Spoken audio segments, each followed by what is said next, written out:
lindo esse negócio aqui, irmão. Meu Deus. Aleluia. Mais uma vez eu vejo cumprir, né? As varoas, elas estão em peso em tudo, né?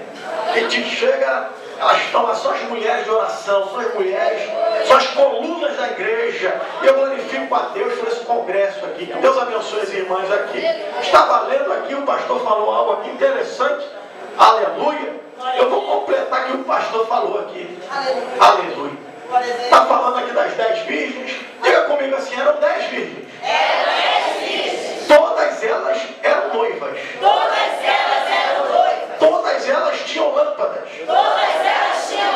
Todas elas também tinham azeite. Agora o negócio vai ficar estreito, mas só 5 delas tinham de reserva. Está entendendo o mistério?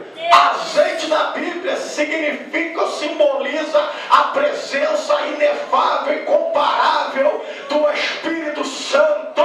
Quem tem azeite de reserva está com o Espírito Santo aguardando a vida de Jesus. Eu quero ver essas irmãs maravilhosas. Levanta a mão aí, irmã. Levanta a mão, você que tem azeite de reserva. Diga, todo mundo tem azeite. Mas de reserva é só aqueles que escolheram ter azeite de reserva. Nessa noite eu pergunto, você tem azeite de reserva?